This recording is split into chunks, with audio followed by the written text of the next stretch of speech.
Well, we'll get across Kaido, though, I hope pretty soon. But while we are trying to get that connection done, INEC says they released election guidelines, and they haven't defaulted on any of those election guidelines. And they said, look, we are ready on schedule.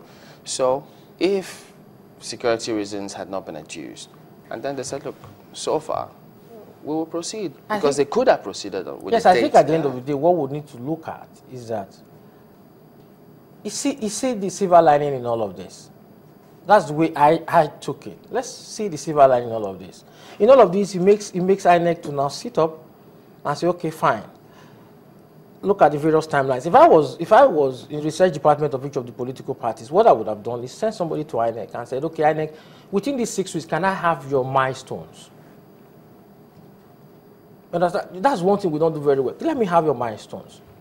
Okay, first week. There's nothing stopping INEC now because we are in a state whereby doing a weekly briefing. This period from now to 6 weeks, doing a weekly briefing. This is the amount of the number of PVC that we have in country. This is the number of readers that we have around.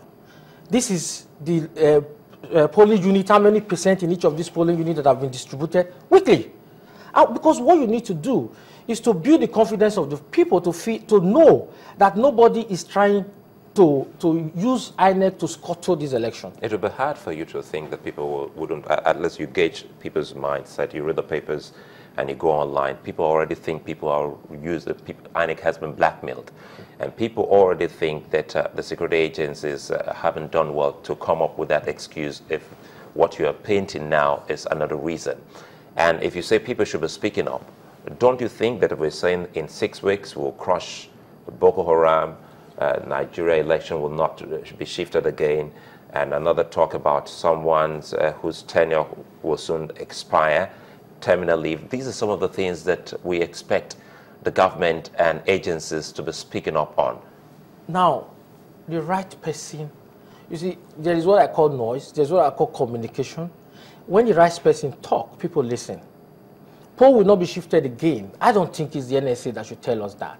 But that's one. No. Wait, because he also spoke in London when people thought he wasn't in the best that's what I'm telling you. Speak. So if he's speaking now, we should take it that, well, he can speak on INEC issue and also on security matters. This is where I also expect INEC to now assert his own authority. Because one of the reasons why you invited me... It's not about INEC. We're getting it wrong. No, one of the reasons... It's not about INEC. No, Since it's about security, one of the reasons why the briefing should come from the NSA, the office of the NSA. One of the reasons why you invited me here was, let us look at post-election. We're looking at the violence. Yes, it's part of it. Now, what I'm telling you about is, what do we do to ensure that we don't encounter violence in this election? I have about 5 CDs in my library that resulted that if I could not go through one, I couldn't finish one, because the sites were gory sites of how people were murdered, how people lost their lives. And then what do we now do to ensure that we don't go through that again? That is my focus. My focus is that let's look at the process. And when you're talking about the process, is to get INEC to be involved now. Now, a lot of people, there's apprehension. I've seen on the social media where somebody went ahead and burnt his PVC because he felt he has lost confidence. So what we now need to do is, first, let us now ask ourselves, okay, INEC, you now come out and say, this is what we are planning. And also, if I'm not aware of that reader, if I have not seen it demonstrated, probably I will not be talking the way I'm talking. Well, the reader has been demonstrated in certain areas. They've been demonstrated in some communities. I mean, you can see that in some areas, recs are going about to show just how the readers work. They've not brought it to our studios, but that doesn't mean that we haven't seen it on TV. Yes. Now, if all the readers are in the country, we do not know. Yes. If all the PVCs are in the country, from what you said some arrived yesterday. Yeah. INEC has not said that did not happen, but we do know that they have said that if need be, on the day of elections, we will distribute PVCs to the people that need the PVCs. The question is, what is the implication? What is the cost implication of this? And also the confidence implication of this? Because people are already beginning to wonder. People also believe that this postponement in itself could be a trigger to violence? Thank you. Now, you've just asked 3 questions there. And first of all, once you have confidence issue, that's a catalyst for violence. No matter how good, whatever you do, people are going to feel that they are going to be cheated. And then secondly, you want to talk about the fact that these have been demonstrated everywhere, is that we need to continually say it. Every day, channels give us news at 10. And we all need to continually wait and listen to news at 10. You've been doing that for several years. It's for you, as much as possible, to communicate, to inform us. So what INEC should be doing is keep on at it, to make people know that this system is foolproof. Once people know that that is foolproof, and then you keep telling them that even if somebody goes ahead to steal 1 million PVC, even whichever of the parties have that, it's not going to affect anything because you have checks in place. Well, from what we can see... And then the economic aspect. You also made reference to the economic aspect.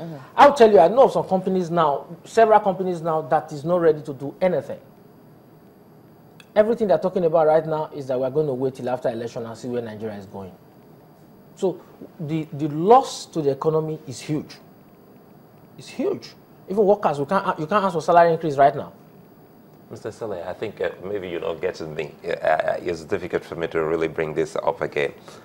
My point is, if we're talking of someone who can actually make us not go through the tapes, the gory tapes you have in your library, someone that can make Nigerians and the international community and investors have a peaceful mind and say, all will be well, it's the office of the NSA.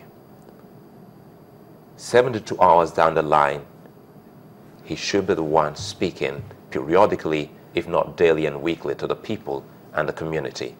We haven't seen that.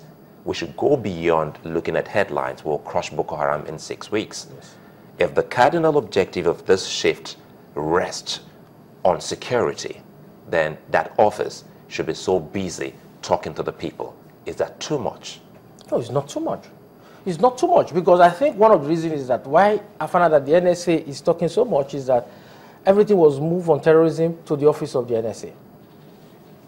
So that was moved to the office of the NSA. But the bottom line again is that when you say things like this, I was having this conversation, when you say things like this, that you crush Boko Haram in 6 weeks. And the question I ask myself is, okay, Nigerians will wait for that 6 weeks. And if you don't crush Boko Haram in 6 weeks, so what happens? But the question is, if we could crush Boko Haram in 6 weeks, why didn't we crush Boko Haram before now? The NSA will be in a better position to answer that. Because if you look at what they are saying, if you feel you can crush Boko Haram in 6 weeks, why even talk about it? Why don't you crush them first and then you come and tell Nigerians that we've crushed them? Now I think we headed somewhere. Sorry, Chamberlain. He must meet with the people, the Nigerian people.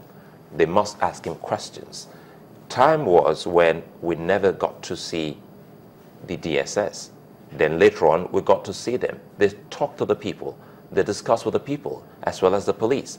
The NSA, who sits pretty on this desk, should also be speaking to the people on things that bother on security and the election. How many times, whatever system we practice, I told you before, I like processes. Whatever system we're practicing is borrowed from the United States. How many times do you see the NSA in America coming to address? When he's talking, it's an the Congress. When the NSA is talking, he's invited by the Congress. So in Nigeria, it should have been the Senate or the House of Rep inviting the NSA for the NSA to talk. That's totally not true. In 2011, we were going to have elections. The chairman of INEC himself, on that day, he was the one who said, well, for logistic reasons, he announced the shift himself by 2 weeks. So why couldn't maybe agencies have just left him and said, okay, well, if you say you're ready, we will be here to do what we can while we can. So why didn't they just leave him to be the one, get on that day and discover that you can't hold elections, and then he announces the shift? Just like what I told you before, I said, one of our biggest problems is that we have very, very powerful men and weak institutions. And our powerful men have a way of always wanting to interfere in whatever is happening around them. So if at the end of the day, the INEC chairman goes ahead and said the election would have, they can go ahead, and then why don't you let him? And let him fail. And if he feels that they're not going to fail, then they go ahead. But the bottom line is what I keep emphasizing, is that let's see in whatever means and whatever way we can to ensure that institutions are strengthened, to ensure that we deepen institutions. Because if we don't deepen it, if, for example, one of the political parties feel aggrieved and it does not trust any of the institutions that they will get justice from it, that's violence. All right, that's why we have to let it go today. We'll still keep attempting to get across to Kaide Do, Chief Press Secretary to INEC Chairman, to get what is actually going on with the Commission. Mr. Peter Esele is a member of the Presidential Committee on Post-Election Violence. Thank you for coming on this morning. Thank you. We'll be back after this break. Join us again.